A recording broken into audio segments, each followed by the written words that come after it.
अब बुजुर्गों को बच्चों की सेवा करनी पड़ेगी, क्योंकि इस बार बच्चे शिकार हो रहे हैं। एक और समझने वाली बात है कि वो दिन अब आ चुके हैं जब कोरोना वायरस उम्र दराज लोगों को अपना निशाना बना रहा था।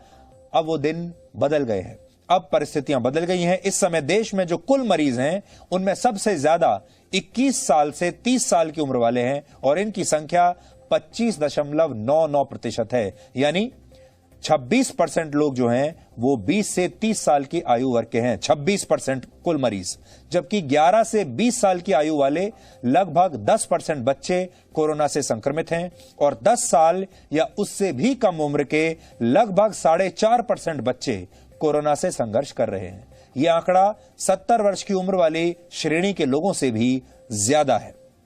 ऐसे में अगर आपके परिवार में किसी बच्चे की तबीयत ठीक नहीं है, उसे बुखार है या ठंड लग रही है, जुकाम, खांसी या सांस लेने में परेशानी हो रही है, तो आपको अपने बच्चे की कोरोना जांच कराने में जरा भी देर नहीं करनी चाहिए, 1 मिनट भी नहीं लगाना चाहिए। इस खतरे से आपको सावधान करने के लिए आज हमने एक बहुत खास रिपोर्ट आपके लिए तैयार की है।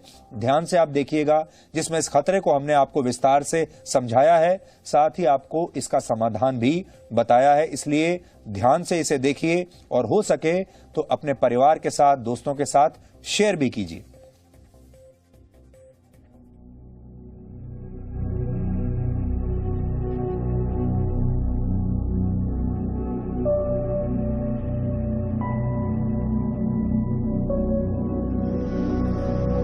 कोरोना वायरस संक्रमण इस बार छोटे बच्चों के लिए ज्यादा खतरनाक है। इस संक्रमण काल में कुछ तस्वीरें ऐसी आई हैं जो दुखद है। इस तस्वीर में एक मां की गोद में 5 महीने का मासूम है। ये बच्चा कोरोना पॉजिटिव है और उसकी मां नेगेटिव। अपने बच्चे की तकलीफ और उसका अकेलापन मां से सहा नहीं गया। दरभंगा के मेडिकल कॉलेज अस्पताल में नवजात 2 दिनों तक अकेला रहा।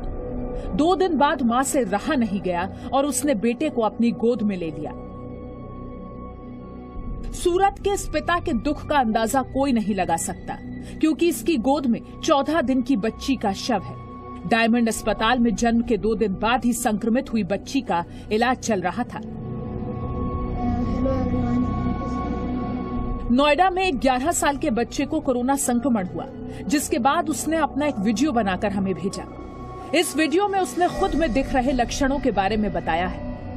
I am in home isolation as I have tested positive for COVID.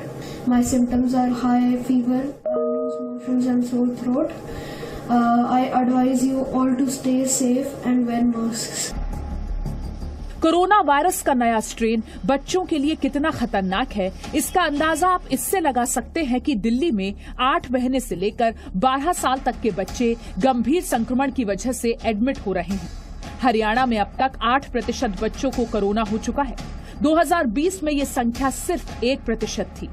Karnataka में कोरोना संक्रमण से 30,000 से ज्यादा बच्चे संक्रमित हो चुके हैं। गुजरात के सूरत में पिछले 30 दिनों में 10 वर्ष की आयु तक के 286 बच्चों को कोरोना संक्रमण हुआ, जिसमें 14 दिन के बच्चे समेत 3 शिशुओं की मौत हो गई है।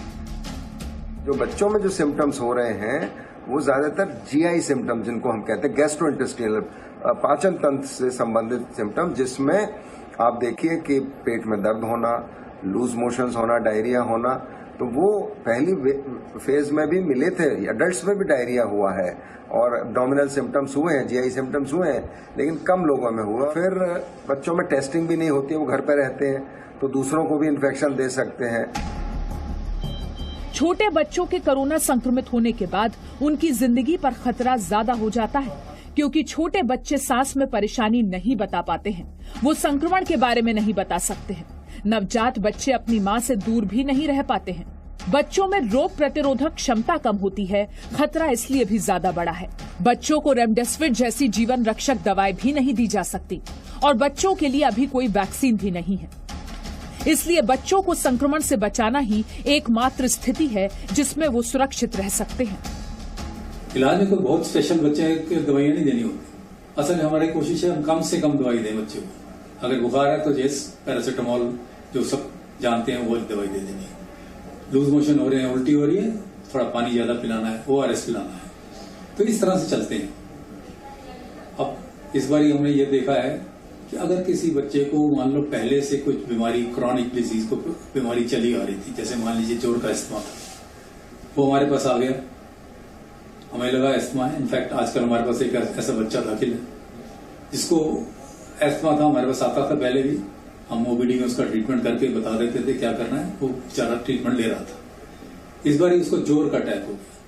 जब हमारे पास दाखिल हुआ हमें लगा हाँ जी बिल्कुल अस्थमा ही है, पर क्योंकि आजकल रूटीन है कि हमने टेस्ट भी करना है, हमने टेस्ट किया और उसमें पता चला कि भाई ये तो कोविड है।